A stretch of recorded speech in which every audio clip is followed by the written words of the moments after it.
हिंदुस्तान जिंदाबाद, भारत माता की जय, भारत माता की जय। अवैध निर्माण नहीं चलेगा, नहीं चलेगा, नहीं चलेगा। शिमला के संजौली मस्जिद विवाद के बाद अब नूरपुर में अवैध निर्माण का मामला तूल पकड़ रहा है। सोमवार को हिंदू संगठन के लोगों ने एकजुट होकर अवैध निर्माण के खिलाफ भारत माता की जय, वंदे मातरम के नारे लगाए। लोगों ने एसडीएम के नाम नूरपुर तहसीलदार को ज्ञापन सौंपा। इतना ही नहीं, प्रशासन को चेतावनी भी दी कि अगर जल्द इसका संज्ञान नहीं लिया तो संजौली जैसा मामला बन सकता है। गौरतलब है कि अवैध निर्माण की इस घटना का वीडियो भी पिछले दिनों खूब वायरल हुआ। आज का ज्ञापन है, एक मौलवी हैं अब्दुल फारूक करके, और उन्होंने मस्जिद की आड़ में पीछे अपना घर बनाया है, अवैध निर्माण किया है, जिसका कि प्रशासन को अच्छी तरह सारी चीजें ज्ञात हैं कि ये कब बना, कैसे बना। और फिर वहाँ पे एक चैरिटेबल ट्रस्ट चलता है डॉक्टर एपीजे अब्दुल कलाम जी के नाम से, जिसमें मैं सचिव के रूप में वहाँ पे रहता हूँ। तो अब जब समिति ने उनको पूछा गया कि भाई साहब ये जो अवैध निर्माण है ये आप किसको पूछ के कर रहे हैं, तो बोले कि आपको कोई हक नहीं है पूछने का, और ये हक सिर्फ अपने एसडीएम और जो भी है प्रशासन पूछ सकता है।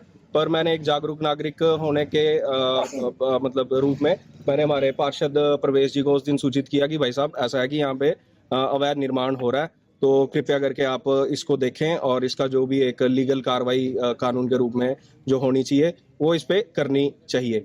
और ये जो फारूकी जी हैं, ये अब्दुल फारूक जी हैं, ये मूलतः चंबा के रहने वाले हैं, स्थायी निवासी हैं। और जब इनको पूछा जाता है कोई भी चीज़ को लेके, तो ये अभी भी, जैसे हमने समिति की बैठक के लिए इनको बोला कि भाई साहब समिति की बैठक करो जल्दी से जल्दी, ताकि आगे की रूपरेखा तय कर पाए, तो ये 3-4 दिन से मना कर रहे हैं कि आज करते हैं, कल करते हैं। इतना बड़ा इशू होने के बाद भी ये बैठने के लिए तैयार नहीं है, तो हम क्या अपेक्षा करेंगे इससे। तो आज हमारा हिंदू समाज और आम समाज सारा इकट्ठा हुआ है कि इस विषय को लेके अब सभी जागरूक हो चुके हैं।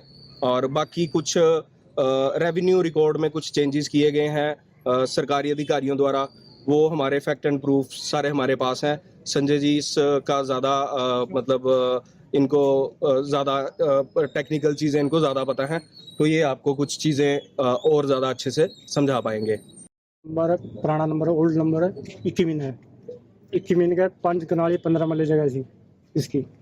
ये 3 कनाल 15 मरले पर बाबा बाबूराम उर्फ चेला रही है, जो पंडित थे, उनकी कास्ट लगी है रेवेन्यू गार्ड में 1967 से लेकर 87 तक, 2/11/1987 तक। 2/11/87 को एक ऑर्डर आए LORN ने, उन्हें ऑर्डर किए, उसमें जो टोटल रकबा बनता था 1440 वर्ग मीटर, उसमें से 1200 वर्ग मीटर को कर दिया उसने इस्लाम, बाकी 148 वर्ग मीटर बचाकर उसको कर दिया गैर इस्लाम। जो मुद्दा, सारा मुद्दा ये कोर्ट में है, मैटर अपना कोर्ट में चला हुआ है। इनके नाम इनका मालिकी हक नहीं है, जो मालिक है बिना अलाटशुदा है। एक कास्ट लगाई हुई है ना अपनी 132 पर और 133 पर, जिसमें 133 में कोर्ट के ऑर्डर है, स्टे है, तो कोई भी काम नहीं हो सकता उस पर। बाकी आगे सारी घटना का संज्ञान ले, नहीं तो ये भी आने वाले समय में जैसे संजौली हुआ वो बनने वाला है। क्योंकि एक आदमी अगर धिंगा मुश्ती करेगा, बदमाशी दिखाएगा, तो बाकी ने चूड़ियां तो पहन नहीं रखी हैं, है ना, वो फिर प्रशासन के लिए कल को दिक्कत होएगी पैदा। क्योंकि लोग जो भी चल रहा है उससे लोगों के मन में दुख, और ये तो है ही है कि एक आदमी सारों को सबको पीछे लगा रहा है। तो कल को आने वाले समय में अगर प्रशासन अपना काम ठीक से नहीं करता, तो फिर समाज वो करेगा जो जरूरी है। फिर जो लातों के भूत हैं वो फिर लातों से ही मानते हैं, बातों से नहीं मानते, वो उसके लिए समाज तैयार है। अशोक जी, अभी जो पीछे हमने देखा है के लिए पहले ही सरकार प्रयास कर रही है। वक्फ बोर्ड बिल्कुल गैर कानूनी संस्था है। कांग्रेस ने अपने सुख के कारण से वोटों के लिए इसको पाला हुआ अभी तक, है ना, नहीं तो 23% इनकी आबादी थी देश आजाद होने से पहले। 27% हिस्सा इनको दे दिया गया है देश का काट के, है ना, और यहाँ इनको रहना है, ये भी रहें, लेकिन हमारे सिर पे मूंग दलने वाला काम ये बंद कर दे, नहीं तो इनको भुगतना पड़ेगा। इन्होंने बोला कि 15 मिनट अब दे दो, पुलिस प्रशासन का दो, हम दिखाते हैं। अब हम कहते हैं कि अगर ये स्थिति रही तो 10 मिनट हमें दे दो, देखो क्या होता है। पंजाब केसरी के लिए नूरपुर से संजीव महाजन की रिपोर्ट।